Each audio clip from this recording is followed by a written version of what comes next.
কোরআনুল কারীমের 4 নম্বর সূরা সূরাতুন নিসা এর 31 নম্বর আয়াতে রব্বুল আলামিন বলছেন, ইন তাজতানিবু কাবাইরা মা তুনহাউনা আনহু নুকাফির আনকুম সাইয়্যাতিকুম ওয়া নুদখিলকুম মুদখালান কারীমা। আল্লাহ তাআলা বলছেন, যে গুনাহ থেকে তোমাদেরকে নিষেধ করা হয়েছে সেই সকল কবিরা গুনাহ থেকে যদি তোমরা তোমাদেরকে বাঁচিয়ে রাখতে পারো, তাহলে আল্লাহ তাআলা তোমাদের সগীরা গুনাহগুলো মাফ করে দিবেন এবং তিনি তোমাদেরকে সম্মানিত স্থানে অর্থাৎ জান্নাতে তোমাদেরকে বাসস্থান করে দিবেন। শর্ত কি? কবিরা গুনাহ থেকে তোমরা যদি বাঁচতে পারো, তাহলে কবিরা গুনাহ থেকে বেঁচে থাকলে সগীরা গুনাহ মাফ করে দেন কে? তাহলে বোঝা গেল গুনাহ মাফের জন্য একটা অন্যতম কন্ডিশন হলো কবিরা গুনাহ থেকে বেঁচে থাকা। কি থেকে বেঁচে থাকা? কিন্তু দুঃখের কথা হলো আমরা কত মুসলমান এই কবিরা গুনাহে লিপ্ত আছি। কবিরা গুনাহে লিপ্ত থাকলে কিন্তু পরিণতি বড় ভয়াবহ হবে, বড় সাংঘাতিক হবে। এজন্য কবিরা গুনাহ থেকে নিজেকে বাঁচিয়ে রাখতে হবে। কবিরা গুনাহ থেকে বেঁচে থাকলে সগীরা গুনাহ মাফ হয়ে যাবে। এই সগীরা গুনাহ মাফ করে দিবেন কে? আল্লাহ। কবিরা গুনাহ থেকে বাঁচতে হবে। প্রশ্ন হলো কবিরা গুনাহ কি কি? কবিরা গুনাহের সংখ্যা অনেক, এটা নিয়ে ইখতিলাফ আছে। তবে আজ আমি আপনাদের সামনে এমন কিছু কবিরা গুনাহের ব্যাপারে আলোচনা করব যেগুলো আমাদের সমাজে অহরহ চলছে, আর আমরা এগুলোতে হরহামেশাই লিপ্ত হয়ে যাচ্ছি। এভাবেই আমরা নিজেদেরকে ধ্বংস করে দিয়ে নিজেদেরকে জান্নাতের পথ বাদ দিয়ে জাহান্নামের পথে আমরা পরিচালিত করে দিচ্ছি। ইন্না লিল্লাহি ওয়া ইন্না ইলাইহি রাজিউন। এজন্য মনোযোগ দিয়ে কথা শুনতে হবে। কয়েকটি কবিরা গুনাহর কথা আজকে বলবো ইনশাআল্লাহ। আল্লাহ আমাদেরকে সতর্ক হওয়ার তৌফিক দেন, বলেন আমিন। শুরু হচ্ছে নাম্বার 1। 1 নম্বর, কবিরা গুনাহের মধ্যে সবচাইতে বড় গুনাহ হলো শিরকের গুনাহ। আকবারুল কাবাইরি আশশিরকু বিল্লাহ। সবচাইতে বড় কবিরা গুনাহ হলো আল্লাহর সাথে শিরক করা। হোয়াটস দ্য মিনিং অফ শিরক? মা মা'না শিরক? শিরক শব্দের অর্থ কি? সোজা বাংলায় আমরা বুঝতে চাই। শিরক শব্দের মানে হলো কাউকে পার্টনারশিপ করা, অংশীদারিত্ব স্থাপন করা। অনেকে শরিকানা বিজনেস করে না? করে। আল্লাহ তাআলার একত্ববাদে, তার নাম বা গুণাবলীতে, তার ইবাদত কিংবা তার সার্বভৌম ক্ষমতায় তার সাথে কাউকে সমকক্ষ সাব্যস্ত করা মানে হলো তার সাথে শিরক করা। আপনারা বলবেন, হুজুর আমরা কেউ শিরকের সাথে লিপ্ত না, আমরা কেউ মূর্তি পূজা করি না, আল্লাহ ছাড়া কাউকে আমরা ইলাহ মানি না। শুধু এতটুকুতেই কিন্তু তাওহীদবাদী হওয়া যায় না। কারণ আমরা কথাবার্তায়, আকীদা বিশ্বাসের চলাফেরায় শিরক করছি, এটা আমরা অনেকে টেরও পাই না। শিরকের ভয়াবহ 3টা ক্ষতি আছে। যারা শিরকের গুনাহে লিপ্ত এদের শাস্তি কয়টা? পরিণতি কয়টা? শিরক হলো সবচাইতে বড় কবিরা গুনাহ। এই শিরকে যারা লিপ্ত থাকবে তারা 3টি ক্ষতির সম্মুখীন হবে। নাম্বার 1, 1 নাম্বার, যে ব্যক্তি শিরকের সাথে লিপ্ত থাকবে ওই ব্যক্তি আল্লাহর ক্ষমা থেকে বঞ্চিত হয়ে যাবে, সে আল্লাহর ক্ষমা পাবে না।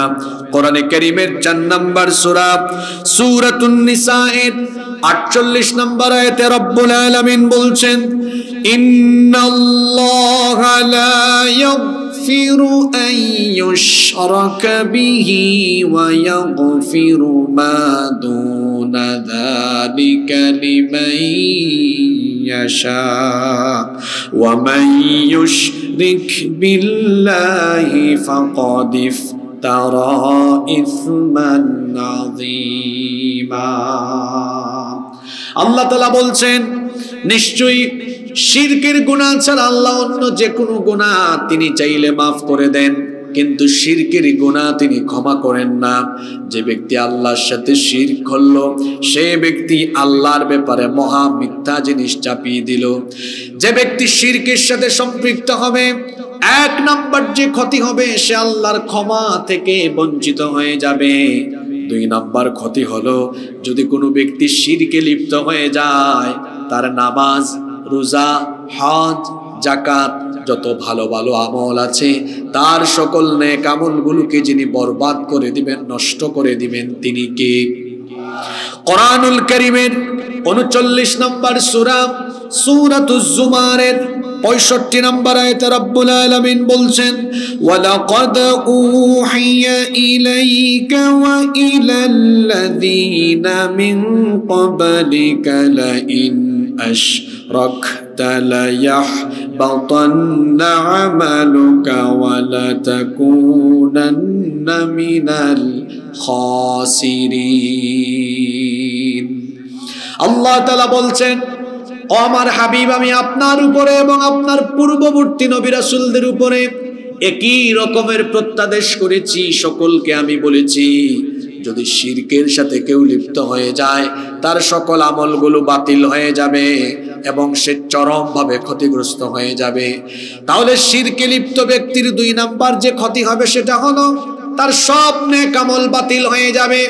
3 নাম্বার ক্ষতি হলো ওই ব্যক্তির জন্য জান্নাত হারাম হয়ে যাবে, জাহান্নাম তার জন্য অবধারিত হয়ে যাবে।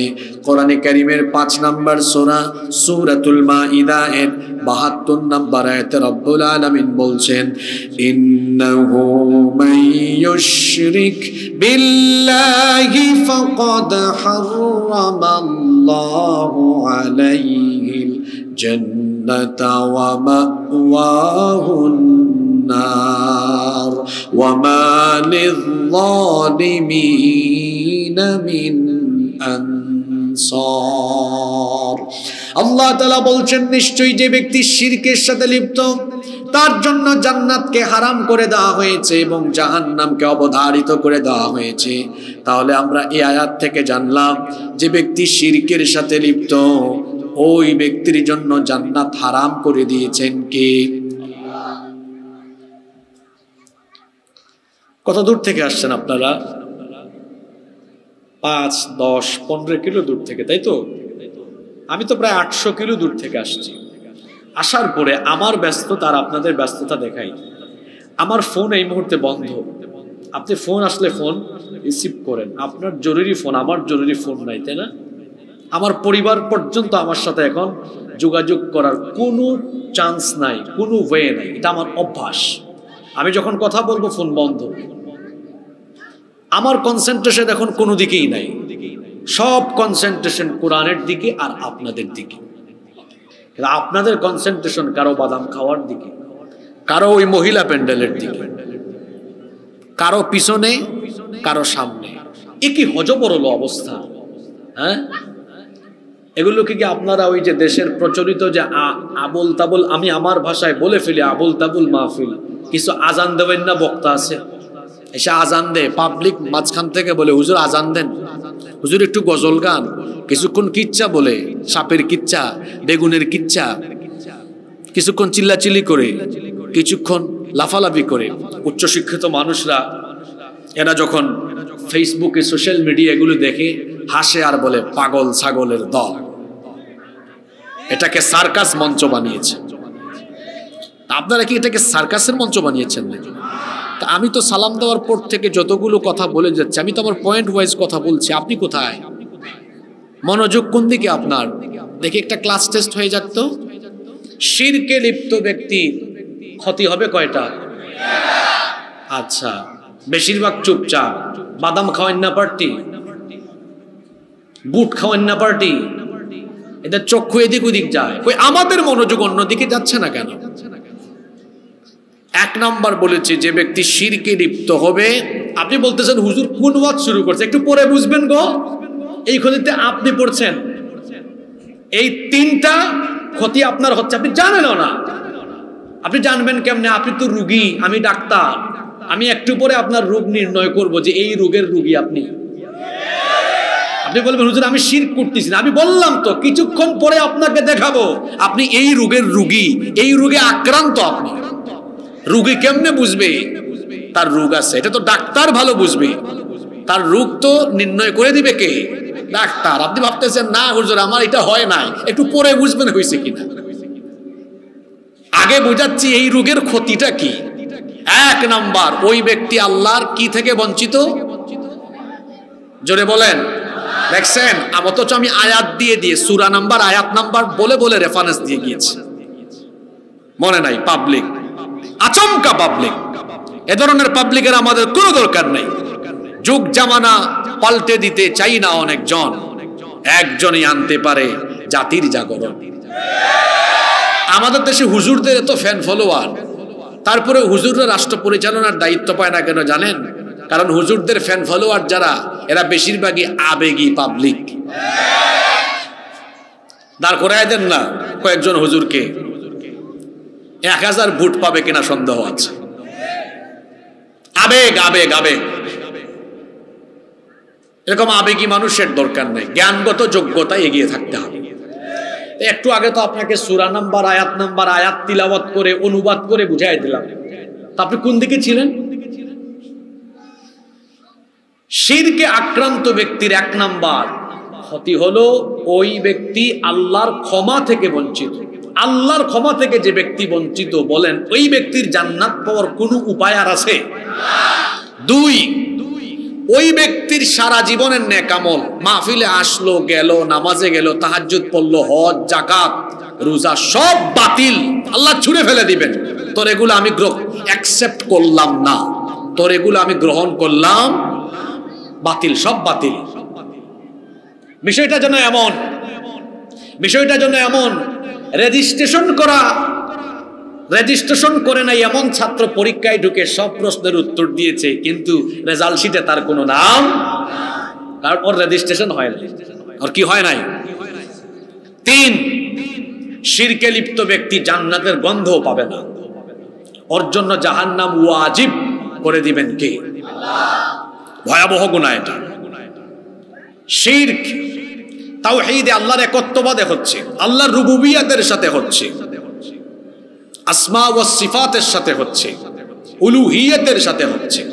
শিরক 2 প্রকার, শিরকে আকবার, শিরকে আসগর। এটা বলতে গেলে লম্বা আলোচনা, আমি সংক্ষেপে বলে যাচ্ছি। আল্লাহ ছাড়া অন্য কারো গায়েবী ক্ষমতা আছে এটা বলা বা বিশ্বাস করা, এটা হচ্ছে আল্লাহর সাথে শিরক করা। কেউ যদি গণকের কাছে যায়, জ্যোতিষীর কাছে যায়, গ্রামে গঞ্জে অনেক মহিলারা আছে জ্যোতিষীকে গণককে গিয়ে হাত দেখায়, ভাগ্য গণনা করে, এদের কাছে যারা যাবে ইমানদার থাকবে না, মুশরিক হয়ে যাবে। জাদু টোনা বান মারা এগুলোর সাথে সম্পৃক্ত হয়ে দেখা যায় একই পরিবারে ভাই বোনের মধ্যে দ্বন্দ্ব লাগিয়ে দিয়েছে। জাদু বিদ্যা এটা শয়তানি বিদ্যা। জাদু এবং অন্যান্য যে সকল তন্ত্রমন্ত্র আছে, কিংবা অনেকে আছে হাড় দিয়ে তাবিজ বানায়, তাবিজ লটকায়, হাড় দিয়ে বা বিভিন্ন সুতা দিয়ে তাবিজ বানায়, এগুলা ঝুলায় লটকায়, এগুলো যারা করে আল্লাহর সাথে এরা শিরক করে। আল্লাহ যেটা দিতে পারেন, আল্লাহ যেটা করতে পারেন, অন্য কেউ সেটা দিতে পারে বা করতে পারে, এমনটা বিশ্বাস করা হলো শিরক।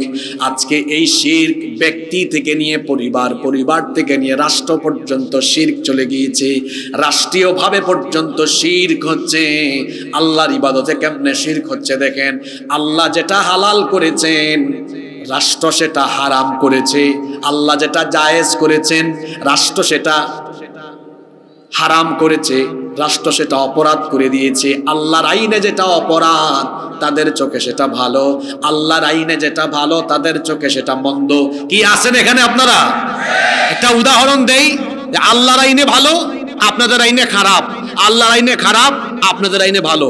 দিব উদাহরণ দিব। এই গোমস্তাপুরে 17 বছরের এক ছেলে 15 বছরের মেয়েকে বিয়ে করল। এটা আপনাদের আইনে কি? তো কথা বলছেন না কেন আপনারা? আপনাদের আইনে অপরাধ, আপনাদের আইনে এটা বাল্য বিবাহ। আল্লাহর আইনে কি এটা অপরাধ? আল্লাহর আইনে এই বিবাহের নাম বালেগ বিবাহ। কি বিবাহ? বালেগ বিবাহ। আর বালেগ হইছে না, এজন্য বলেছি বালেগ বিবাহ। ঠিক আছে, এবার আসেন উল্টা করে দেন তো। এখানে কি আম গাছ, এই আম গাছের তলায় 17 বছরের মুন্না 15 বছরের মুন্নিকে নিয়ে বসে বাদাম খায়, বুট খায়, ঢলাঢলি করে, মাখামাখি করে, হাত ধরে বসে থাকে। আল্লাহর আইনে কথা বলছেন না কেন? আল্লাহর আইনে অপরাধ, আল্লাহর আইনে, আপনাদের দেশের আইনে ব্যাপারই না, ব্যাপারই না। এটা আল্লাহ যেটা হালাল করেছেন আপনি সেটা হারাম করলেন, আল্লাহ যেটা হারাম করলেন আপনি সেটা হালাল করলেন। এটা হচ্ছে রাষ্ট্রীয় পর্যায়ে আল্লাহর ইবাদতে শিরক করা। এই শিরক বুঝি আমার দেশে নাই গো? আরো শুনবেন, এটা বললেই আমার আজকের দিন লাগবে। কত কথা বলা যাবে এটা নিয়ে। মদকে আল্লাহ করে দিলেন কি? আপনাদের দেশে নিয়ন্ত্রিত মাত্রায় জায়েজ করা আছে, এজন্য নামও দেওয়া আছে মাদক নিয়ন্ত্রণ অধিদপ্তর। এই নাম দেখি আর হাসি আমি।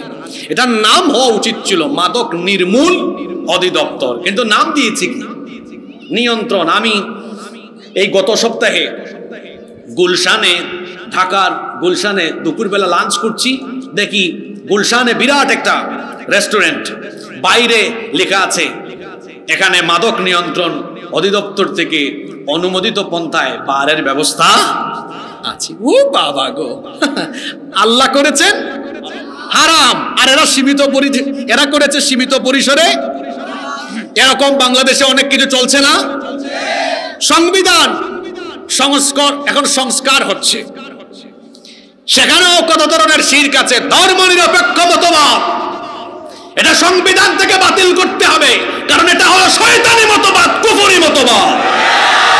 নিরপেক্ষতা বলতে আপনি কি বুঝেন? এই দুই ভাই ঝগড়া করছেন, আমরা এসে বললাম ভাই আমি আপনার পক্ষেও না উনার পক্ষেও না, নিরপেক্ষ ভাবে বিচার করে দিব।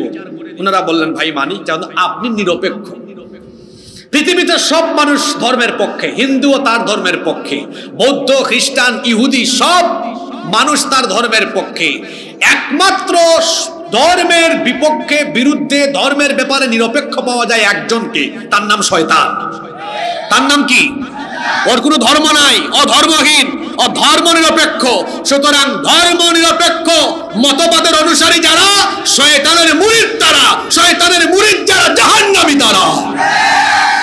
ইউনুস গভর্নমেন্টকে বলবো এটা সংবিধান থেকে বাতিল করতে হবে। তারপরে কি কয়? সকল ক্ষমতার মালিক জনগণ, সকল ক্ষমতার উৎস। একটু আগে তো পয়েন্টগুলো শুনেন নাই, শিরকের ক্ষতি কি। এই রোগের রোগী আছে তো এখানে, বিভিন্ন দলের নেতা আছে, আমি তো কথা বলতে তাদেরকেও ছাড় দিব না। এরাও বিভিন্ন রাজনৈতিক সবাই গিয়ে বলে সকল ক্ষমতার মালিক আপনারা। ওই নেতাকে বলবো আবার ইমানদার হয়ে তওবা করে তারপর জনগণের সামনে আসেন। আপনার ইমান ঠিক নাই মিয়া। সকল ক্ষমতার উৎসকে, এটা আমার কথা। আন্নাল কুওয়াতা লিল্লাহি জামিআ। আল্লাহ তো ক্ষমতার নামে সূরাও দিয়েছেন, কোরআনের 67 নম্বর সূরা। এটা সূরার নাম সূরা মুলক। মুলক মানে কি? পাওয়ার, সভরেন্টি, অথরিটি। মুলক মানে ক্ষমতা, সার্বভৌমত্ব, কর্তৃত্ব, ক্ষমতা। এই সূরা আল্লাহ শুরু করেছেন কিভাবে?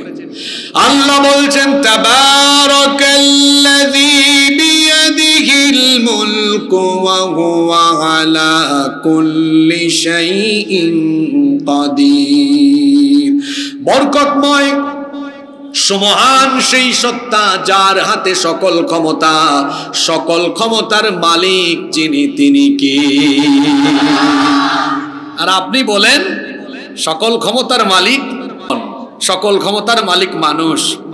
সব বাদ দিলাম, এই দুর্বল 3.5 হাত শরীরের উপরে কি আপনার ক্ষমতা চলে? যদি এই দুর্বল 3 হাত শরীরের উপরে আপনার ক্ষমতা চলতো, তাহলে তো আপনার পেট ব্যথা হতো না, মাথা ব্যথা হতো না, গ্যাস্ট্রিক হতো না, আলসার হতো না, ক্যান্সার হতো না। আপনি তো এত তুচ্ছ যে আপনার নিজের শরীরকেই আপনি নিয়ন্ত্রণ করতে পারেন না। আর সে বলে মানুষ নাকি ক্ষমতার উৎস। এটা হলো একটা পাম্পিং, এটা হলো একটা জনগণকে পাম দেয়, আপনারাই ক্ষমতার মালিক। তো ক্ষমতার মালিক যদি তাদের যুক্তিতে জনগণই হয়, তাহলে তো জনগণ যেটা চাইবে সেটা হওয়ার কথা। তাহলে 15 বছর জোর করেছিল কেন? জনগণ তো চায় নাই।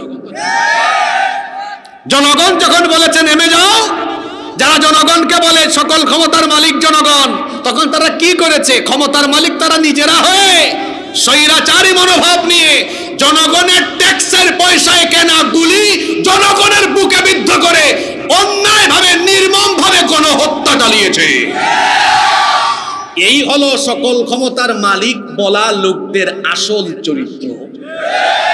কথা কি বোঝা যায়? শিরক, এই কথা বলা হলো শিরক। তার সাথে শিরক। সর্বময় ক্ষমতার মালিক হলেন আমার আল্লাহ। সর্বময় ক্ষমতা, সব ক্ষমতা কার হাতে? শিরকের সাথে কোনোভাবেই লিপ্ত হওয়া যাবে। অনেক মা বোনরা আছে বাচ্চা কাচ্চা হয় না, তারপরে তাবিজের হাওলা হয়, জিন্দা পীর মুর্দা পীরের কাছে যায়। আছে না? কুকুর বছরে বাচ্চা দেয় কয়টা? 7-8টা দেয়, তাই না? কোন পীরের মাজারে যায়? কারো কাছে যায়? আপনি তো যেভাবে যান, আপনার ইমান তো এখনো কুকুরের পর্যায়ে নিতে পারেন নাই, অত কারো কাছে যায় না। সন্তান দেওয়ার মালিক কে? গণকের কাছে যাবেন না, জ্যোতিষীর কাছে যাবেন না, জাদু টুনা বান মারা এগুলো আছেন অনেক জায়গায়, এগুলো শয়তানি কাজ, কুফরি কাজ, আল্লাহর সাথে শিরক। এগুলো থেকে নিজের ইমানকে সেফ রাখতে কষ্ট হচ্ছে আপনাদের? তাইলে প্রথম নাম্বার পয়েন্টে কবিরা গুনাহ বললাম, সবচেয়ে বড় কবিরা গুনাহ এটা। কার সাথে শিরক করা? নাম্বার 2। 2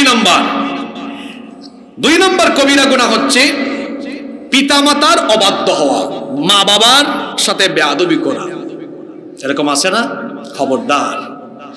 আল্লাহর আনুগত্যের পরে সন্তানের জন্য যার আনুগত্য করা ফরজ, তারা হলেন তার ফাদার এবং মাদার, তার মা এবং বাবা। রব্বুল আলামিন কোরআনে কারীমের 17 নম্বর সূরা বনী ইসরাঈলের 23 নম্বর আয়াত থেকে বলছেন, وَقَضَى رَبُّكَ أَلَّا تَعْبُدُوا إِلَّا إِيَّاهُ وَبِالْوَالِدَيْنِ إِحْسَانًا। আর তোমাদের রবের পক্ষ থেকে এই ফয়সালা হয়েছে, তোমরা তিনি ছাড়া আর কারো ইবাদত করবে না। লা আল্লাহ তা'বুদু ইল্লা ইয়্যাহ, সতর্ক হও, সাবধান হও, তিনি ছাড়া আর কারো ইবাদত করবে না। আর আল্লাহর আনুগত্যের পরে, আল্লাহর ইবাদতের পরে তোমাদের জন্য দায়িত্ব হলো ওয়াবিল ওয়ালিদাইনি ইহসানা, তোমাদের পিতামাতার ইহসান করা, পিতামাতার সাথে সদাচরণ করা, তাদের সাথে উত্তম আচরণ করা।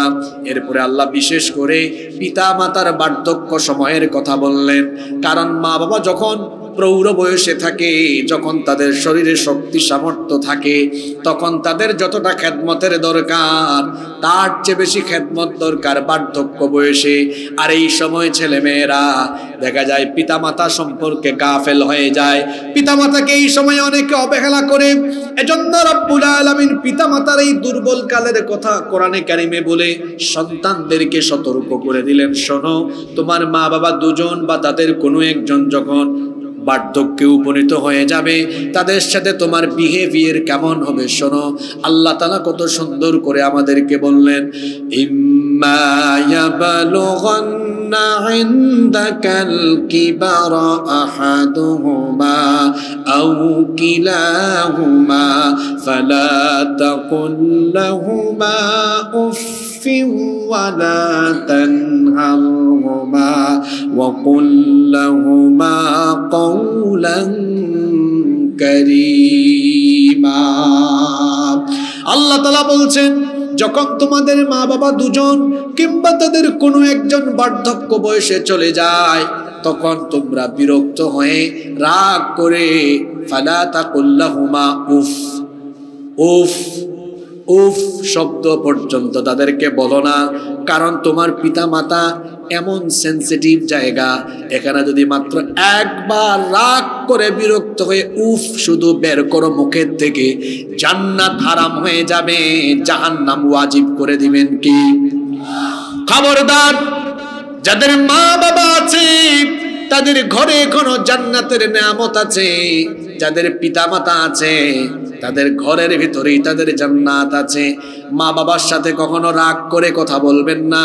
আল্লাহ কি ভয়াবহ সতর্ক বার্তা দিলেন। আল্লাহ বললেন ওয়ালা তানহারহুমা, তোমার মা বাপকে ধমক দিও না। চক্ষু মোটা করে, চক্ষু লাল করে, ধমকের স্বরে তুমি কখনো মা বাবার সাথে কথা বলো না। গলার আওয়াজটাকে তাদের সামনে বড় করে দিও না। আমরা বললাম আল্লাহ তাহলে আমি আমার বাবা মায়ের সাথে কেমন করে কথা বলবো? আল্লাহ শিখিয়ে দিলেন ওয়াকুল্লাহুমা কাওলান কারীমা, ভদ্র হয়ে, নম্র হয়ে, সম্মানের ভাষায়, বিনয়ের সাথে তোমার মা বাবার সাথে কথা বলো। এই হুকুমটা কার? শুধুমাত্র এক জায়গায় পিতামাতার হুকুম মানা যায় না, মাত্র এক জায়গায় মা বাবার কথা মানা যায় না, এছাড়া মা বাবার সব কথাই মানতে হবে। কয় জায়গায় মা বাবার কথা মানা যায় না? কোন জায়গা? রব্বুল আলামিন বলছেন ওয়া ইন জাহাদাকা আলা আন তুশরিকা বিমা লাইসা লাকা বিহি ইলমুন ফালা তুতি'হুমা। তোমার পিতামাতা যদি তোমাকে এমন কোনো বিষয়ে চাপাচাপি করে, প্রেসার ক্রিয়েট করে, এমন কোনো বিষয়ে যদি তোমাকে বাধ্য করে, যেটা করলে পরে আল্লাহর সাথে শিরক হবে, যে বিষয়ের কোনো জ্ঞান তোমার কাছে নাই, এমন কোনো ব্যাপারে যদি তোমার মা বাবা তোমাকে চাপাচাপি করে, প্রেসার ক্রিয়েট করে, ফালা তুতি'হুমা, ওই জায়গায় তোমার পিতা মাতার কথা তুমি মানবে না। উদাহরণস্বরূপ আপনার মা বাবা বললেন তুই নামাজ পড়বি না, নামাজে যাওয়ার দরকার নাই, এটা আল্লাহর নাফরমানি। আল্লাহর নাফরমানির কথা যদি মা বাবা সন্তানকে বলে, সন্তান সেই কথা মানবে?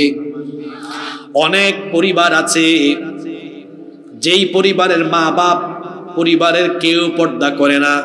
ওই রকমই পরিবারে হঠাৎ করে দেখা যায় কোনো মেয়ে তার ভালো সঙ্গী সাথীর কারণে, অথবা ভালো প্রতিষ্ঠানে পড়ালেখা করার কারণে, অথবা কোনো ইসলামী সংগঠনে সম্পৃক্ত হওয়ার কারণে সে হঠাৎ করে পর্দা আরম্ভ করলো। কিন্তু ওই ঘরের মা বাপ তখন ওই মেয়েটাকে চাপ দেয়, তোকে এত পর্দাশীলা হতে কে বলেছে, এত বুরখা পড়তে, নিকাব করতে কে বলেছে, তুই বুরখা পরবি না, বুরখা পরে বের হবি না।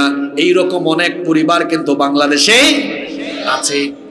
এরকম একটা পরিবারে মেয়ের জন্ম হয়েছে, ওই মেয়েটাও ছোটবেলা থেকে বেপরদা চলাফেরা করেছে, এমন একটা কলেজে ভর্তি হয়েছে। তার কলেজের বান্ধবী যারা, এরা ভালো করে গিয়েছে মিশতে মিশতে, চলতে চলতে, কিংবা এখানে কোনো ইসলামী সংগঠন আছে, এদের সাথে চলতে চলতে এখন তার মনোভাব পরিবর্তন হয়েছে, বুরখা পরা আরম্ভ করেছে, পর্দা করা আরম্ভ করেছে। কিন্তু বাড়ি থেকে তার মা বাবা চাপ দেয়, বুরখা ছেড়ে দাও, পর্দা ছেড়ে দাও, আমরা যেভাবে চলি সেভাবে চলবা। অনেক মেয়ে আছে বিয়ের সময় পাত্রপক্ষ দেখতে আসে, মেয়ে বলে শুধুমাত্র পাত্র আমাকে দেখতে পারে, অসুবিধা নাই, কিন্তু তার 14 গোষ্ঠী দেখার কোনো দরকার নাই। পিতামাতা এমন জালেম, বলে তোরে এত পর্দা করতে কে বলছে, তার 14 গোষ্ঠী তোরে দেখবে। এই যে আল্লাহর নাফরমানিমূলক কোনো বিষয়ে যদি কোনো মা বাবা তার সন্তানের উপর চাপিয়ে দেয়, এই জায়গায় মা বাবার কথা মানা যাবে? আল্লাহ বলছেন ফালা তুতি'হুমা, এটা তুমি মানবা না, মা বাবার কথা এই জায়গায় অমান্য করবা। তবে তোমার মা বাপ যদি জালিম হয়, মা বাপ যদি বেইনসাফ হয়, তোমাকে যদি আল্লাহর নাফরমানি করতেও বলে, তুমি সাবধান, তোমার মায়ের সাথে বাপের সাথে তুমি তর্ক করবে না, তাদের সাথে বেয়াদবি করবে না। দুনিয়াতে কেমনে চলবে আল্লাহ শিখিয়ে দিলেন, ওয়াসাহিবহুমা ফিদ দুনিয়া মারুফা। সাবধান, তোমার মা বাপ আল্লাহর নাফরমানি করতে বললেও, জালিম হলেও, মুশরিক হলেও তুমি তার কথা মানবে না, ঠিক আছে, কিন্তু তার সাথে বেয়াদবি করবে না। দুনিয়ায় তাদের সাথে উত্তম ভাবে জীবন যাপন করো, তার সাথে সুন্দর ভাষায় কথা বলো, কোন রকম বেয়াদবি করতে পারবা যুবক ভাইয়েরা কি শুনতেছেন আমার কথা? কি বললাম? মা বাবা যদি জালিম হয়, জালিম মুশরিক হয়, কাফির হয়, বেইনসাফ হয়, তারপরেও দুনিয়াতে মা বাবার সাথে বেয়াদবি করার কোনো ইখতিয়ার আপনার। আসমা বিনতে আবু বকর রাদিয়াল্লাহু আনহা, আবু বকর রাদিয়াল্লাহু আনহার আবু বকর রাদিয়াল্লাহু আনহুর মেয়ে, তিনি নবীজিকে বললেন, ইয়া রাসূলুল্লাহি, আমরা বলি সাল্লাল্লাহু আলাইহি ওয়াসাল্লাম, আমার মা তো এখনো মুশরিকা, তিনি এখনো ঈমান আনেন নাই, আমি আমার মায়ের সাথে কেমন ব্যবহার করব? আল্লাহর নবী বললেন, অবশ্যই তুমি তোমার মায়ের সাথে সুন্দর আচরণ করবে। তিনি যদি মুশরিকাও হন, তারপরেও তার আনুগত্য করা তোমার জন্য ফরজ। সুবহানাল্লাহ। একজন সাহাবী এমন আছেন যিনি সবচাইতে বেশি সংখ্যক হাদিস বর্ণনা করেছেন, নবীজি থেকে সবচেয়ে বেশি হাদিস তিনি বর্ণনা করেছেন। তাকে বলা হয় সাইয়্যিদুল মুহাদ্দিসিন। ওই সাহাবীর নাম হলো আবু হুরায়রা রাদিয়াল্লাহু আনহু। তিনি ইসলাম কবুল করেছেন, কিন্তু তার মা এখনো কাফেরা। একদিন আল্লাহর নবীর সামনে এসে তিনি কান্না করছেন। রাসূল জিজ্ঞেস করলেন, কি ব্যাপার আমার প্রিয় আবু হুরায়রা, তুমি কাঁদো কেন? আবু হুরায়রা রাদিয়াল্লাহু আনহু বললেন, নবী গো, আমি যে ইসলাম কবুল করেছি, আমার মায়ের মন খারাপ, আর আমি যে প্রতিদিন আপনার খেদমতে হাজির হই, এজন্য আমার মা আমাকে গালি দেয়, বকা দেয়, কোনো দিন আমার গায়ে হাতও তুলে, আজকেও আমার গায়ে হাত তুলেছে। রাসূল বললেন, আবু হুরায়রা, তুমি ইসলাম কবুল করেছো, তোমার মা তোমাকে গালি দেয়, তুমি আমার কাছে আসো, এই জন্য তোমার মা তোমাকে পিটা দেয়, তোমার গায়ে হাত তুলে, তুমি কি অভিযোগ করো নাকি ইসলাম কবুলের কারণে আর আমার কাছে আসার কারণে যদি তোমার মা তোমার গায়ে হাতও তুলে বাড়ি যাও, ফিরে গিয়ে তোমার মায়ের সাথে তারপরেও তুমি উত্তম আচরণ করো? কি বুঝলেন? খালি সুবহানাল্লাহ পড়লে হবে না। হ্যাঁ, ওই 3 দিন আগে জরিনা সকিনারে বিয়ে করে ঘরে আনছেন। ওই জরিনা সকিনা বলে, আপনার মা, আপনার বাবা আমার সাথে এই বেইনসাফি করলো, এই কাজ করলো, আপনি তারপরে কি নবাবজাদা নসরুল্লাহ গিয়ে বললেন, বাবা আপনি নাকি আমার বউকে এটা বলেছেন, মা আপনি নাকি এটা করেছেন। আরে আপনার মা, আপনার বাপ যদি আপনার বউয়ের উপরে, আপনার উপর বেইনসাফিও করে, আপনার জন্য আপনার মা বাপের খেদমত করা ফরজ, তু শব্দ করা যাবে না, সাউন্ড করতে পারবেন না, কোনো সাউন্ড চলবে না এখানে। পিতা মাতার সামনে উচ্চ স্বরে কোনো সাউন্ড করা যাবে, নিষেধ করে দিয়েছেন কে? বেয়াদব সন্তান, যে সন্তান তার পিতা মাতার মুখের উপরে কথা বলে, অবেয়াদব, ওর কোনো আদব কায়দা নাই, ওর সব ধ্বংস হয়ে যাবে, ও রাস্তার ফকির হবে, ও কুকুরের মতো রাস্তায় মরবে, এর আখিরাতও শেষ হবে, দুনিয়াও শেষ হবে। যদি আপনি পৃথিবীতে সম্মান চান, রিজিক চান, পিতামাতার পায়ের কাছে পড়ে থাকেন, মা বাপকে খুশি করেন। মা বাপ খুশি হয়ে গেলে আল্লাহ গোটা পৃথিবীর সবকিছু আপনার পায়ের সামনে ফেলে দেবেন। সুবহানাল্লাহ। কি করে আপনি মা বাপের সাথে ধমক দিয়ে কথা বলেন? কিভাবে আপনি মা বাবাকে ধমকান? এই মা বাবার অবদান আপনি ভুলে গিয়েছেন। আজকে আপনি মা বাবাকে চিকিৎসা করান না, মা বাবা অসুস্থ তার খবর নেন না, ঔষধপত্র কিনে দেন না, তাদেরকে একটু ভালো খাওয়ানো না, সব আপনি এখন ভুলে গিয়েছেন। বিবাহিত যারা বিয়ে করার পরেও কেউ যদি মার সাথে বাপের সাথে বেয়াদবি করে, আমি তাকে বলবো আপনি মাঝে মাঝে আপনার বউয়ের দিকে তাকাবেন। আপনার বউ যখন প্রেগনেন্ট হয় বউয়ের দিকে তাকাবেন আর মায়ের কথা মনে করবেন। আপনার বউয়ের যখন 2 মাস 3 মাস পেটে বাচ্চা 2 মাস 3 মাস আসে, আপনার বউ তো আপনার পাশেই ঘুমায়, দেখবেন আপনার বউ কিন্তু রাতে ঘুমাইতে পারে না। আপনার বউ কিছুক্ষণ পর পর বমি বমি ভাব আসায় ওয়াশরুমে চলে যায়। দিনের বেলা খাবার খাইতে পারে না, রাতের বেলা কান্না করে, তার মাথা ব্যথা করে, শরীরে বিভিন্ন সমস্যা তৈরি হয়। এটা দেখেও কি নিজের জনম দুঃখিনী মায়ের কথা মনে পড়ে না? এইভাবে তো আপনাকে পেটে নিয়ে আপনার মা মাসের পর মাস তিনিও কষ্ট সহ্য করেছেন। আপনার মা কত কষ্ট করলেন। আপনার বউ যখন বাচ্চা জন্ম দেয়, ডেলিভারির রুমে আপনার বউয়ের চিৎকারগুলো কি আপনি শুনেন নাই? প্রত্যেকটা চিৎকার, আপনার নিজের বউকে তো আপনি ভালোবাসেন, তার চিৎকারে আপনার কলিজায় মায়া তৈরি হয়, দয়া মায়া তৈরি হয়।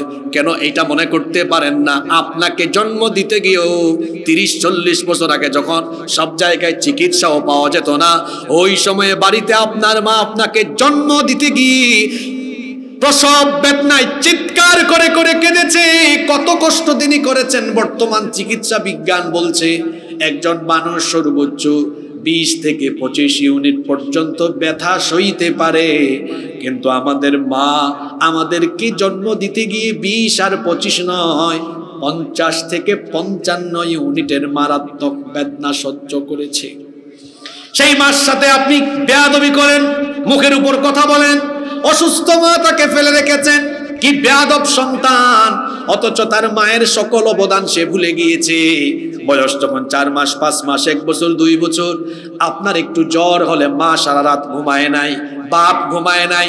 যাদের সন্তান আছে, ছোট ছোট বাচ্চা আছে, শোনেন, আপনার বাচ্চা যদি রাত 3টার সময় কান্নাকাটি করে, আপনি তো ঘুমান না, কুলে করে নিয়ে তখন হাঁটাহাঁটি করেন। আপনার বাপ আপনার মাও এইরকম ঘুমায় নাই, আপনাকে কুলে নিয়ে নিয়ে আদর করে আপনাকে আগে ঘুম পাড়িয়েছে, তারপরে তারা নিজেরা ঘুমিয়েছে। কত কষ্ট তারা করেছেন। আপনি তাদের কোলে পেশাব পায়খানা করেছেন, সবার নাকে পায়খানার গন্ধ লাগে, কিন্তু মা বাবার নাকে, বিশেষ করে মায়ের নাকে কোনো পায়খানার গন্ধ লাগে? কত কষ্ট করেছেন এই মা বাবা। সেই মা বাবাকে যারা আঘাত দিবে, মা বাবাকে যারা কষ্ট দিবে, তারা যেন আল্লাহকে কষ্ট দিল। পিতা মাতাকে যে ব্যক্তি নারাজ করে দিবে, তার উপরে আল্লাহ নারাজ হয়ে যাবেন। আর যে ব্যক্তি তার পিতা মাতাকে খুশি করবে, তার উপরে যিনি খুশি হয়ে যাবেন তিনি কে? শীতকাল চলে এসেছে, বাজারে কমলা পাওয়া যাবে। বাজারে যাওয়ার আগে জিজ্ঞেস করেন, বাবা অথবা মা আপনি কি খাবেন? বাবা মা হলেন এমন, সন্তানের টাকা খরচ হোক এটা তারা চান না।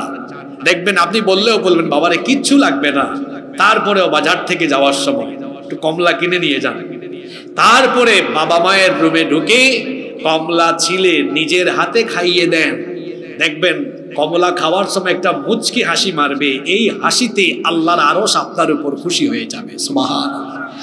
যাদের মা বাবা বয়স্ক, বাতের ব্যথা, কোমরে ব্যথা, মেরুদণ্ডে ব্যথা, মাথায় ব্যথা, বুড়া হলে তো কত সমস্যা, ঘুমাইতে পারে না। কয়দিন বাবার রুমে গিয়ে, মায়ের রুমে গিয়ে বলেছেন, আব্বু আম্মু আপনার মাথাটা আমি একটু মাসাজ করে দেই, আপনার পিঠটা আমি টিপে দিই, পাটা টিপে দিই, আপনি ঘুমান না? এটা তো বলেন নাই। অথচ আপনি অসুস্থ হলে আপনার মা বাবা আপনাকে কত কষ্ট করে ঘুম পাড়িয়েছে। আপনার মা বাবা চাইবে না এটা, আপনি যান না, তারপরেও রাতের বেলা আপনি আপনার বাবার রুমে যান, বলেন আব্বু আপনি না আমাকে ছোটবেলা ঘুম পাড়িয়েছেন, এখন আমি বড় হয়েছি তো আমি এখন আপনারে ঘুম পাড়াই। আপনি বাবার মাথাটা টিপে দেন, একটু পিঠ বা পাটা টিপে দেন, পা টিপে টিপে ঘুম পাড়ান। বাবা ঘুমানোর সময় আল্লাহকে ফরিয়াদ জানাবে, আল্লাহ ঘুমানোর আগে আমার ছেলেটা আমাকে শান্তি করে দিয়েছে, তুমিও তাকে দুনিয়া আখিরাতে শান্তি করে দাও। সুবহানাল্লাহ। পৃথিবীতে যারা সফল হয়েছেন তাদের ইন্টারভিউ নেবেন, জিজ্ঞেস করবেন কি করে আপনারা এই সফলতার জায়গায় এসেছেন। প্রত্যেকটা ব্যক্তি বলবে আমি আমার মা বাবাকে খুশি করে তারপরে এই জায়গায় এসেছি। মা বাবাকে খুশি করা ছাড়া কেউ জীবনে প্রতিষ্ঠিত হতে পারেনি, সফল হতে পারে নাই। আল্লাহর সাথে শিরকের পরে আরেকটা বড় শিরক, আরেকটা বড় কবিরা গুনাহ হলো পিতামাতার অবাধ্য হওয়া। যাদের পিতামাতা আছে আমি তাদেরকে অনুরোধ করে যাচ্ছি, ভাইয়েরা মা বাবার সাথে বেয়াদবি করবেন না, নইলে সকল আমলগুলোকে বরবাদ করে যিনি দিবেন, জোরে বলেন তো তিনি কে? নাম্বার 3 নম্বর কবিরা গুনাহ হলো ইচ্ছা করে ফরজ নামাজ পরিত্যাগ করা। ইচ্ছে করে ফরজ নামাজ কাজা করা, ফরজ নামাজ ত্যাগ করা, এটাও আরেকটা বড় ধরনের কবিরা গুনাহ। এই রোগের রোগী তো বাংলাদেশে অনেক কম। কথা বললে তো রাগ করবেন আপনি, সত্য কথা তো বেশিরভাগ সত্য কথা তিতা হয়। এইখানেও মাহফিলে এসেছে অনেকে, জোহরের নামাজ নাই, ফজরের নামাজ নাই, মাহফিল ঠিক আছে, ওয়াজ শোনা নফল, নামাজ আদায় করা, জোরে বলতে হবে নামাজ আদায় করা। যার মধ্যে নামাজ নাই তার মধ্যে ঈমান কয় হুজুর নাই কেমনে? আমার নামই তো ঈমান আলী। ঈমান থাকলো না কেমনে? আমার মা বাপ এত সুন্দর নাম রাখলো, আপনি বলতেছেন ঈমান নাই? নাই কেমনে? আমার তো নামের একদম নাম থেকে নিয়ে ঈমান আছে। আমি বললাম তাই, নাম কি? কয় মোহাম্মদ ইমান আলী। আমাদের দেশের অনেক মানুষ আছে যাদের নামের সাথে কাজের কোনো, নাম হলো ফজর আলী, ঘুম থেকে উঠে সকাল 10টায় ফজর আলীর ফজর নাই। নাম জোহর আলী, কোনোদিন জোহরে যায় না। নাম হলো রমজান আলী, রমজান মাসে দুপুরবেলা বিড়ি টানে, গাঞ্জা টানে। নাম হলো কুরবান আলী, সামর্থ্য আছে, কুরবানি দেয় না। এরকম বহুত ইমান আলী আছে, বহুত ইমান আলী আছে। নাম আব্দুল মোমেন, এখানে কেউ থাকলে রাগ করেন না আবার। নাম হলো কি? আব্দুল মোমেন, কিন্তু আজান হলে নামাজে। অথচ আল্লাহর নবী বলেছেন বাইনাল আবদি ওয়া বাইনাল কুফরি তারকুস সালাহ, আল্লাহর বান্দা আর কাফিরের মধ্যে পার্থক্য হলো নামাজ ছেড়ে দেওয়া। কি বললাম বলেন দেখি? মুমিন আর কাফেরের পার্থক্য নির্ধারিত হয় কোন ইবাদত দিয়ে? জোরে বলেন, এই দিক থেকে আওয়াজ হয় নাই। মুমিন আর কাফিরের পার্থক্য কি দিয়ে? আরেকবার বলেন, আপনারা কি মুমিন না অন্য কিছু? সাহস করে বলতে পারে না। আপনারা কি? আল্লাহ সাক্ষী থাকেন, আমরা ঈমানের ঘোষণা দিয়েছি, আপনি আমাদের ঈমান কবুল করেন। তাহলে আপনারা মুমিন। মুমিনের কাজ আজান হলে মসজিদে যাওয়া না মসজিদ থেকে দূরে থাকা? কোথায় যাওয়া? ওই যে আলোচনার শুরুতে একটা কথা বলছিলাম, কবিরা গুনাহ থেকে বেঁচে থাকলে সগীরা গুনাহ মাফ করে দেন কে? আর সগীরা গুনাহ কি দিয়ে মাফ হয়? এমনি এমনি মাফ হয় না, নেক আমল দিয়ে সগীরা গুনাহ। এই যে নামাজ ছেড়ে দেওয়া কবিরা গুনাহ, কিন্তু নামাজ আপনি পড়লেন, আদায় করলেন, আদায়ের কারণে কি হবে শুনেন। যদি আপনার ভুলবশত কোনো সগীরা গুনাহ হয়ে যায়, এগুলো আল্লাহ মাফ করে দেন কেমনে? বুখারীর হাদিস, নবীজি বলেছেন as-salawatul khamsu wal jumu'atu ilal jumu'ati kaffaratul lima bainahunna ma lam tughshil kaba'ir। আল্লাহর নবী বলেছেন, বান্দা যখন কবিরা গুনাহ করে না, এমত অবস্থায় সে যদি 5 ওয়াক্ত নামাজ যথাযথ আদায় করে, এক জুমা থেকে নিয়ে পরবর্তী জুমা পর্যন্ত যদি সকল নামাজ সুন্দরভাবে আদায় করে, তাহলে এর মাঝখানে যদি সগীরা গুনাহ হয়েও যায়, 5 ওয়াক্ত নামাজের এই আমলের কারণে তার সগীরা গুনাহ আল্লাহ মাফ করে দিবে। সগীরা গুনাহ নেক আমলে মাফ হয়। যেমন কোন ব্যক্তি ওযু করে, ওযু যখন সে করে, নবীজি বলেছেন ওযুর অঙ্গ প্রত্যঙ্গ থেকে যখন পানি ঝরে পড়ে, তখন তার গুনাহগুলো ঝরে পড়ে। যখন সে কুলি করে, তার মুখের গুনাহ মাফ হয়। যখন সে মুখমণ্ডল ধৌত করে, তখন তার চোখের গুনাহ, মুখের গুনাহগুলো মাফ হয়। যখন সে তার 2 হাত কনুই পর্যন্ত ধৌত করে, ওযুর পানিগুলো যখন বেয়ে বেয়ে পড়ে, তখন তার 2 হাতের সগীরা গুনাহগুলো ঝরে ঝরে পড়ে। সুবহানাল্লাহ। যখন সে পা ধৌত করে, তার পা দ্বারা সংগঠিত সগীরা গুনাহ মাফ হয়। এমনি করে সে যখন মসজিদের দিকে ধাবমান হয়, প্রতিটি পদক্ষেপে পদক্ষেপে তার সগীরা গুনাহ মাফ করে দেন কে? এরকম নেক আমল দিয়ে সগীরা গুনাহ মাফ হয়, কিন্তু কবিরা গুনাহ মাফ হয় না। সগীরা গুনাহ মাফের অনেক আমল আছে। যেমন কোন ব্যক্তি যদি নবীর উপরে দরুদ পড়ে, আল্লাহর নবী বলেছেন মান সাল্লা আলাইয়া সালাতান ওয়াহিদাতান, যদি কোনো ব্যক্তি একবার নবীর উপরে দরুদ পড়ে, আল্লাহর নবী বলেছেন সাল্লাল্লাহু আলাইহি আশরু সালাওয়াত, আল্লাহ ওই ব্যক্তির উপরে 10 বার রহমত বর্ষণ করবেন। ওয়া হুত্তাত আনহু আশরু খাতিআত, একবার দরুদ পড়লে আল্লাহ ওই ব্যক্তির আমলনামা থেকে 10টা সগীরা গুনাহ মাফ করে দেন। নেক আমল দিয়ে সগীরা গুনাহ কি হয়? মাফ হয়। নেক আমল দিয়ে সগীরা গুনাহ মাফ হয়, কিন্তু কবিরা গুনাহ নেক আমল দিয়ে মাফ হবে। আর অন্যতম একটি কবিরা গুনাহ হলো ফরজ নামাজ কি করা? ত্যাগ করা। আমার দেশে 5 রকমের নামাজি পাওয়া যায়, আর এই 5 ধরনের নামাজি জাহান্নামী। এই 5 ধরনের নামাজি কি? একটা কথা আমি নিজে নিজে বলবো না, একটু পরে সূরা নাম্বার, আয়াত নাম্বার বলে আয়াত বলে দিব। এরপরেও যদি আপনি নিজেকে আল্লাহর পথে না আনতে পারেন, তো আর কি, আমি মনে করব আপনার মগজে শয়তান পেশাব করে দিয়েছে। এজন্য ভালো কথা আপনার বিবেকে ঢুকে না। আমার দেশে 5 রকমের গাফলত, এই গাফেল নামাজি আছে। কয় রকমের দেখেন তো আপনাদের এলাকায় আছে কিনা এরকম? আগে বলে ফেললেন কেন? আগে শুনেন না। 1, সাপ্তাহিক নামাজি, শুধু জুমাবারে যায়, এই রহনপুরে নাই এগুলো। 2, মাসিক নামাজি, শুধু রমজান মাসের নামাজি এরা, গোমস্তা পড়ে নাই তো। 3 সিজনাল নামাজি, ওই যে শবে বরাত, লাইলাতুল নিসফে মিন শাবান, তারপরে লাইলাতুল কদর, এরকম গুরুত্বপূর্ণ রাতে তাদেরকে দেখা যায়। এগুলো নাই তো আমাদের চাঁপাইনবাবগঞ্জে। 4 বার্ষিক নামাজি, এরা আরো আপডেট, ওদের 2 ঈদের নামাজে যায় এরা, এরকম না নামাজি তো আমাদের এই রাজশাহী অঞ্চলে নাই। 5 এরা আরো মতনব্বাজ নামাজি, সব নামাজ মিস দিলেও এরা কোনো জানাজা মিস দেয় না, কারণ জানাজার আগে বক্তব্য রাখার সুযোগ আছে। এই মোট কয় রকম বললাম? এই 5 রকম নামাজি আমাদের সমাজে কমন না আনকমন? এখন এদেরকে যে আমি জাহান্নামী বললাম, আমি এমনি বলি নাই, সূরার নাম হলো সূরা মাউন। ওই সূরায় আল্লাহ বলেছেন, ফাওয়াইলুল লিল মুসাল্লিন আল্লাযীনা হুম আন সালাতিহিম সাহুন। ধ্বংস মুসল্লিদের জন্য। আমরা জানি সালাত আদায় করলে কেউ ধ্বংস হয় না, বরং সে মুক্তি পায়, নাজাত পায়। কিন্তু আল্লাহ বললেন ধ্বংস নামাজিদের জন্য। কোন নামাজি? পরের আয়াতে আল্লাহ বলে দিলেন, আল্লাযীনা হুম আন সালাতিহিম সাহুন, যারা তাদের নামাজের ব্যাপারে গাফেল থাকে, অবহেলা করে, নামাজকে উদাসীনতায় থাকে। মুফাসসিরিনে কেরাম এই আয়াতের ব্যাখ্যায় বলেছেন, এরা সেই সব নামাজি যারা ইচ্ছে হলে আসে, ইচ্ছে হলে আসে না, সপ্তাহে আসে, মাসে আসে, বছরে আসে, মন চাইলে আসে। এইরকম যারা নামাজের ব্যাপারে গাফেল থাকে, এদের জন্য ধ্বংস, এদের জন্য ক্ষতি। খাসিরা খুসরানাম মুবিনা, এরা বড় ধরনের ক্ষতিতে পড়বে, দুনিয়াও শেষ, আখিরাতও।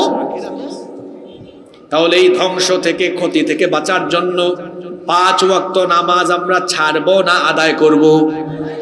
আমরা সবাই জান্নাত চাই কি চাই না? জান্নাত সবাই চায়, কিন্তু নামাজ সবাই চায় না। কিছুক্ষণ পর আজান হলে যখন মুয়াজ্জিন সাহেব বলবে হাইয়া আলাস সালাহ, ওই দিকে জবাব মারবে মুয়াজ্জিন, হুজুর আমার এখন লুঙ্গি পায়জামা ঠিক নাই। আছে না? নামাজের টাইমে বলবেন ভাই নামাজে আসেন, কয় দুঃখিত আমার লুঙ্গি ঠিক নাই। তো যেটা ঠিক নাই এটা পড়ছেন কেন? এজন্য নামাজি ব্যক্তিরা পবিত্র থাকেন। বেনামাজি, বেশিরভাগ বেনামাজি দেখবেন খাচ্চর, অপরিচ্ছন্ন, নোংরা। নামাজি ব্যক্তি কমসে কম দৈনিক ওযু করে, কম হলেও কমপক্ষে কয়বার, এটা সর্বনিম্ন, আরো বেশি তারা করে। এই জন্য নামাজিদের চেহারায় নূর আছে, নামাজিরা পরিষ্কার, নামাজিরা পরিচ্ছন্ন। বেনামাজিরা হলো দুনিয়ার খাচ্চর, অপরিচ্ছন্ন, এরা নোংরা থাকে। এদেরকে যদি বলেন নামাজে আসো, আমার কাপড় ঠিক নাই, কি জাতের নোংরা, পেশাব করে, পানি খরচ করে না। যেই ব্যক্তি পবিত্র থাকে না, তার সাথে ফেরেশতা থাকে না, শয়তান থাকে। চিন্তাও করে না, এই অবস্থায় যদি আমার মরণ হয়, মরণের তো নাই কোনো ওয়ারেন্টি, নাই কোনো গ্যারান্টি, জীবনের নাই ওয়ারেন্টি, নাই কোনো গ্যারান্টি, যে কোনো সময়ে মরণ হয়ে যেতে পারে। এই অবস্থায় যদি মরণ হয়, আল্লাহর নবী বলেছেন ইউবাসু কুল্লু আবদিন আলা মা মাতা আলাই, যে অবস্থায় যে মারা যাবে সেই অবস্থায় সে হাসরের ময়দানে উঠবে। তো আপনি নাপাক হয়ে আছেন কেন? অপবিত্র হয়ে আছেন কেন? এই অবস্থায় আল্লাহর সামনে দাঁড়াবেন আপনি কেমনে? খবরদার অপবিত্র থাকবেন না, নামাজও ছাড়বেন না। একটু আগে জিজ্ঞেস করলাম সবাই জান্নাত চাই কি চায় না? সবাই বলছে হুজুর জান্নাত চাই। কি জাতের ঈমান আপনার? যে ঈমান আপনাকে ঘর থেকে বের করে আপনার ঘর থেকে 100 হাত দূরে মসজিদে আনতে পারে না, এই দুর্বল ঈমান আপনাকে জান্নাত তো দূরের কথা, জান্নাতের গেইটের ধারে কাছেও আপনারে আনতে পারবে না। ঠিক কইেন পড়ে, ঠিক ঠিক বলা হয়ে গেছে ফ্যাশন। আপনি ঠিক বললেও কি না বললেও কি, কোরআনের সব কথাই ঠিক। নামাজ নামাজ নামাজ ছাড়া আপনার সমস্ত কাজ বৃথা হয়ে যাবে। এজন্য তো কত গুরুত্বপূর্ণ কথা, মান আকামাস সালাতা ফাকাদ আকামাদ দ্বীন, যে নামাজ কায়েম করলো সেজন্য দ্বীন কায়েম করলো। কারণ দ্বীন কায়েমের সকল শিক্ষা নামাজের ভেতরে আছে। আপনারা জান্নাত চান, আল্লাহ আপনাদেরকে জান্নাত দিতে চান। এই জান্নাত আল্লাহ কাদের জন্য বানিয়েছেন? আপনাদের জন্য, মানুষের জন্য আল্লাহ বানিয়েছেন। আপনারা জান্নাত চান, আল্লাহ দিতে চান বলে আল্লাহ কি করেছেন দেখেন। এখানে যদি পাশে একটা বিল্ডিং তালা দেওয়া থাকে, চাবি ছাড়া কি ওখানে ঢোকা যাবে? কথা বলেন আপনারা, ঢোকা যাবে? চাবি ছাড়া যেমন কোনো বিল্ডিং এ ঢোকা যাবে না, তো জান্নাত তো এখনো খোলা হয় নাই, ওটা তালা দেওয়া আছে। আপনাদের জন্য আল্লাহ জান্নাত বানিয়ে রেখেছেন, আপনারাও জান্নাতে যেতে চান। আল্লাহ আপনাদেরকে জান্নাতে দিতে চান বলে আল্লাহ আপনাদেরকে ডেইলি 1 বার না, 2 বার না, 3 বার না, 4 বার না, ডেইলি 5 বার আল্লাহ মহব্বতের ডাক দেন, ভালোবেসে বলেন, আয় বান্দা আয়, নামাজে এসে আমাকে সাজদা দে। আর এইভাবে নামাজের মাধ্যমে তুই আমার কাছ থেকে তোর জন্য বানানো জান্নাতের চাবিটা তুই আমার কাছ থেকে নিয়ে নে। সুবহানাল্লাহ। জান্নাতের সেই চাবিটা দেওয়ার জন্য আল্লাহ আপনাকে নামাজে ডাকেন, কিন্তু আপনি নামাজে যান না। খবরদার, নামাজ ছাড়বেন না। যুবক ভাইদেরকে বলছি, তারা গাফলতিতে পড়ে আছে, কয় হুজুর আমার চুল দাড়ি সাদা হোক, পাকুক, এরপরে আমি নামাজে যাব। আমার চুল দাড়ি সাদা হবে, পাকবে, এর কি কোনো নিশ্চয়তা আছে? প্রিয় ভাই আমার যুবক ভাইদেরকে বলছি, কিপ ইন ইউর মাইন্ড, মনে রাখবেন আপনি, there is no serial of death, মৃত্যুর কোনো সিরিয়াল নাই। আমার মতো আপনার মতো কত যুবক মারা যাচ্ছে। গতকাল আমার নিজের এলাকায় একটা পেট্রোল পাম্পের সামনে বাইক চালিয়ে যাচ্ছিল এক যুবক, 2 সেকেন্ড আগেও জানতো না এভাবে তার মরণ হবে। হঠাৎ করে এক ট্রাক এসে তাকে চাপা দিয়ে চলে গেল, স্পট ডেথ, জায়গায় মৃত্যু। কি বলেন, এরকম কত যুবক প্রতিদিন মারা যায় কি যায় না? আমার যুবক ভাইরা কোন গাফলতিতে পড়ে আছেন রে ভাই। ফজর কাজা করে ঘুমিয়ে আছেন, জোহরে তো আপনার জানাজা হয়ে যেতে।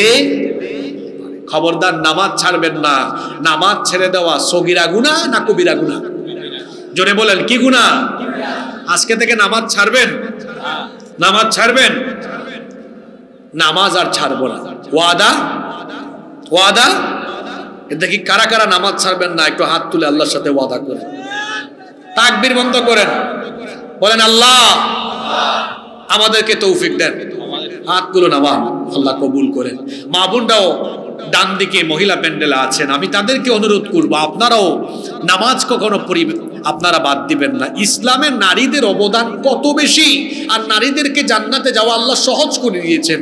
আল্লাহ বলেছেন, আল্লাহ নবী বলেছেন, ইদা সাল্লাত আল মারআতু খামসাহা ওয়া সামাত শাহরাহা ওয়া হাফিজাত ফারজাহা ওয়া আতাআত যাওজাহা কিলা লাহা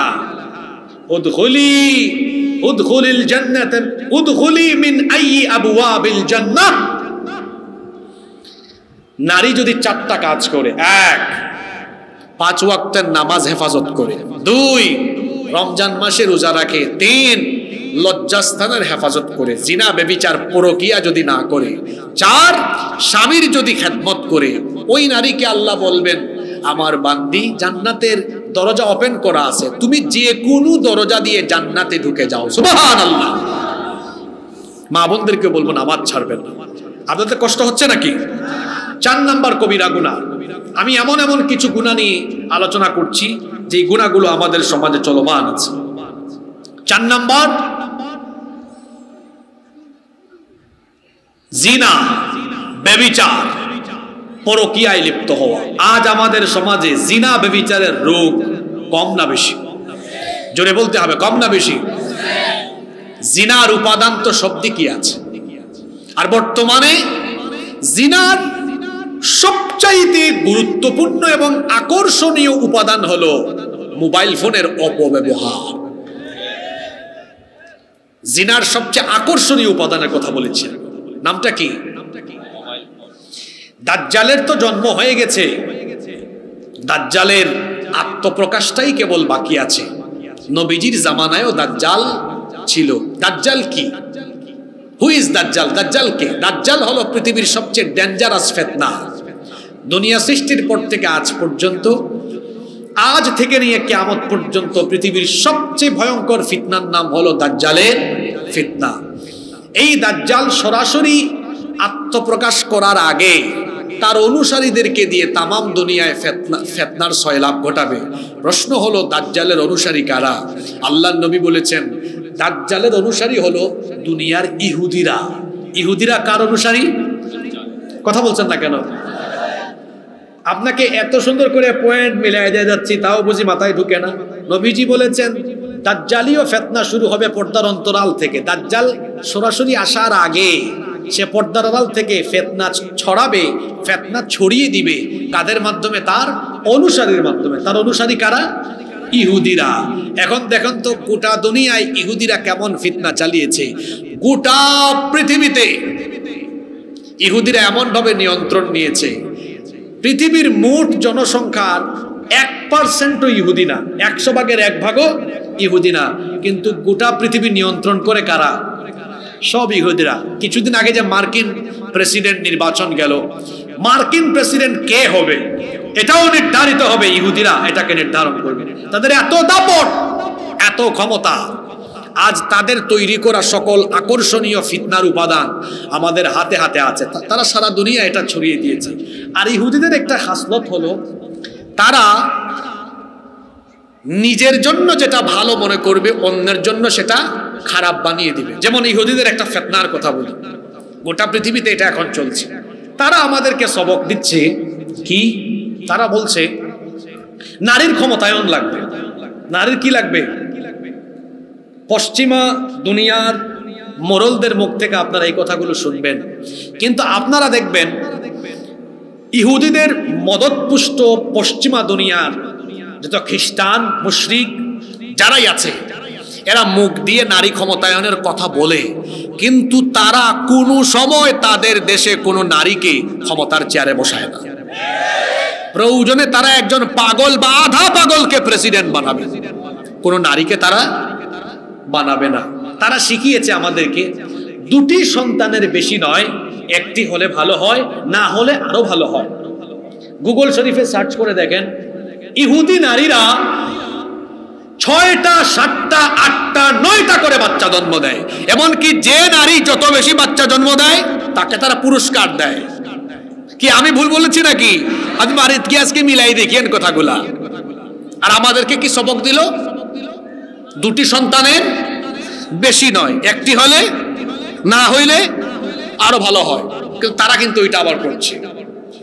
তাদের তৈরি করা বিভিন্ন আকর্ষণীয় চরিত্র বিধ্বংসী উপাদান আমাদের হাতে দিয়েছে, আর আমাদের সন্তানরা আবেগের তাড়নায় সেগুলো হাতে নিয়ে সঠিক ব্যবহার না করে বেশিরভাগ ক্ষেত্রে তারা এগুলোর অপব্যবহার করছে। তাদের তৈরি করা জিনিসগুলো সব আমাদের হাতের সামনে। এখন আমরা 24 ঘন্টার মধ্যে 14-15 ঘন্টা এগুলোতে ব্যস্ত থাকি। যুবক তরুণ ছাত্ররা 14-15 ঘন্টা মোবাইল চালায়, ফেসবুক ইউটিউবে পড়ে থাকে। আর এদের চেহারার দিকে তাকালে আমার বড় মায়া লাগে, আমার খুব মায়া হয়। কেন মায়া হয় সেটাও বলছি। এই যে এখানে আমি কয়েকজন চাচাকে দেখতে পাচ্ছি, ওনাদের বয়স আমি অনুমান করছি 60-এর উপরে হবে। এখনো গালগুলা ফোলা ফোলা, তরতাজা জিনিস খেয়েছে, খাদ্যাভ্যাস ঘুমের অভ্যাস ঠিকঠাক ছিল।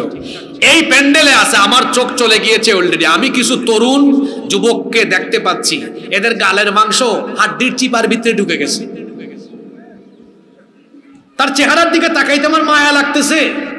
তার চেহারায় ব্রণ উঠেছে, সে চোখে কম দেখে, তার মাইগ্রেনের সমস্যা, তার চোখে সমস্যা। তার এত সমস্যা কেন জানেন? কারণ ও রাত 3টা-4টা পর্যন্ত মোবাইলে তাহাজ্জুদ পড়ে। কথা বুঝেন না আমার? আমি কি ভুল বলেছি? এরা রাত 4টায় ঘুমায়, এদের সকাল হয় দুপুর 12টায়।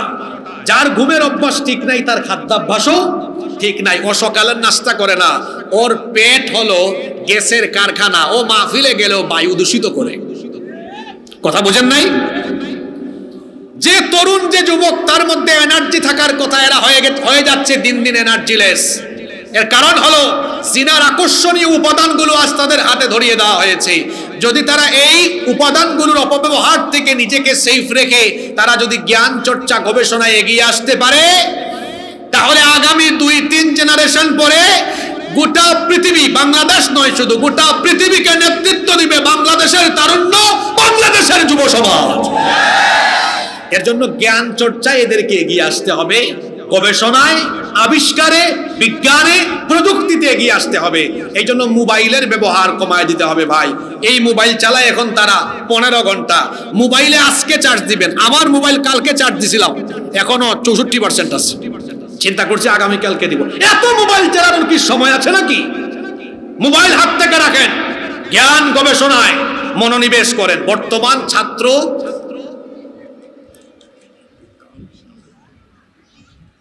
বলতেছে একটু সময় তো দিবেন। আপনাকে আমাকে দিয়েছেন, আমি কি দেখি নাই? আমি আমার সুযোগ মোতাবেক ছাড়বো। আমি তো নামাজের আজানের সময়ও জেনে নিয়েছি। হ্যাঁ, কোন জায়গায় ছিলাম জানি, কনসেন্ট্রেশন ব্রেক হয়ে গেল আমার। এমন সময় আপনি উকিটা মারলেন যখন আমি ছাত্রদের উদ্দেশ্যে কথা বলতেছি, মোবাইলের কথা বলছিলাম। এই তারুণ্য হলো আগামীর বাংলাদেশ। এদেরকে যদি ঠিক করা যায়, একটা জেনারেশন এরা পাল্টে দিবে। দেখেন নাই জুলাই আগস্টে কিভাবে তারা বাংলাদেশের চিত্র পাল্টিয়ে দিয়েছে। 1 যুগ 1.5 যুগ ধরে চলা স্বৈর শাসনকে, যুবকদের গণজোয়ার এটাকে স্তব্ধ করে দিয়ে স্বৈর শাসকদেরকে মামু বাড়িতে পাঠিয়ে দিয়েছে। এই যুব সমাজকে যদি দ্বীনি শিক্ষার আদলে গড়ে তোলা যায়, জ্ঞান গবেষণা বিজ্ঞান প্রযুক্তিতে এরা যদি এগিয়ে আসতে পারে, এরা হবে আগামীর বাংলাদেশ বিনির্মাণের কারিগর। এজন্য আমার কলিজার টুকরা যুবক ভাইদেরকে বলবো, মোবাইলের অপব্যবহার বন্ধ করো। আমি অনেক বড় বড় শিল্পপতি ব্যবসায়ীদের সাথে অনেকবার সাক্ষাৎ হয়েছে। আশ্চর্যের ব্যাপার হলো, আমাদের সাথে আরো বড় বড় হুজুর আছেন যাদেরকে টিভিতে দেখা যায়, তো পরিচয় করে দিচ্ছে, এই যে ওই হুজুর, এই হুজুর, এই হুজুর, এই হুজুর। ওনাদেরকে টেলিভিশনে দেখা যায়, ওনারা দেশে বিদেশে কথা বলেন। ওই ব্যবসায়ী বলতেছেন, আমি তো ওনাকে চিনলাম না। আশ্চর্য কথা, একটু শুনতেও খারাপ লাগে। উনি চিনবেন কেমনে? কারণ উনার তো কোনো অ্যান্ড্রয়েড ফোন নাই, থাকলেও ফেসবুক অ্যাকাউন্ট নাই, ইউটিউব চালানোর সময় নাই। উনি ফেসবুক ইউটিউব থেকে নিজেকে দূরে রেখেছেন। উনি মোবাইল অতিমাত্রায় ব্যবহার থেকে নিজেকে দূরে রেখেছেন বলে উনি বাংলাদেশের বড় শিল্পপতি হতে পেরেছে। কথা বুঝেন নাই? আমার ছাত্র ভাইদের উদ্দেশ্যে আমি কথাগুলো বলে যাচ্ছি। মোবাইলের অপব্যবহার থেকে নিজেকে বাঁচান। এটা জিনার সবচেয়ে বড় উপাদান। এই জিনা ব্যভিচারে লিপ্ত হওয়া এটা কবিরা গুনাহ। আজ পরকীয়া সমাজে বেড়ে যাচ্ছে শুধুমাত্র এই মোবাইল ফোনের অপব্যবহারের কারণে, প্রযুক্তির অপব্যবহারের কারণে। প্রযুক্তির অপব্যবহার থেকে নিজেকে সেফ রাখুন। প্রযুক্তির অপব্যবহার থেকে যে ব্যক্তি, এই 21 শতাব্দীর আধুনিক জাহেলি যুগে যে ব্যক্তি তার নিজেকে প্রযুক্তির অপব্যবহার থেকে সেফ রাখতে পারবে, সে সফল হবে, প্রতিষ্ঠিত হবে, এতে কোনো সন্দেহ নাই। আজকে আর আমি বেশি কথা বাড়ালাম না। এই যে 4টা কবিরা গুনার কথা বললাম, কথা আরো বলার ইচ্ছে ছিল কিন্তু পরিবেশ আমাকে সাপোর্ট দেয় নাই। এই 4টা কবিরা গুনার কথা বলে গেলাম। শিরক, পিতামাতার অবাধ্য হওয়া, 3 ফরজ নামাজ ত্যাগ করা, 4 জিনা ব্যভিচার থেকে নিজেকে সেফ রাখা। জিনা ব্যভিচার থেকে সেফ রাখার 5টা প্রেসক্রিপশনও দিয়ে যায়। 1, চোখের হেফাজত করা, আজে বাজে জিনিসের দিকে নিষিদ্ধ কোনো কিছুর দিকে তাকাবেন না। 2, জবানের হেফাজত। 3, মন মানসিকতার হেফাজত। 4, পদক্ষেপের হেফাজত। 5, পর্দা মেনটেন করা। এই 5টা জিনিস করতে পারলে জিনা ব্যভিচার থেকে যিনি বাঁচিয়ে দিবেন তিনি কে? সর্বশেষ নসিহত হলো এই যে কোরআন। একদিন ওয়াজ মাহফিলে এসে একদিন ওয়াজ শুনলেই আমাদের দায়িত্ব শেষ হয়ে যায় না। এই কোরআনের প্রত্যেক দিন অন্তত সর্বনিম্ন 5 আয়াত, পারলে 10 আয়াত অর্থ সহ বুঝে পড়বেন। যদি 10 আয়াত করে পড়েন 2 বছরে পুরা কোরআন আপনার শেষ হবে। যদি 5 আয়াত করে পড়েন তাহলে 4 বছরে পুরা কোরআন একবার পড়া হবে।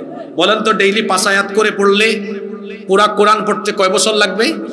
অর্থ সহ। আর ডেইলি 10 আয়াত পড়লে কত বছর? 2 বছর। 20 আয়াত করে পড়লে মাত্র পারবেন ইনশাআল্লাহ।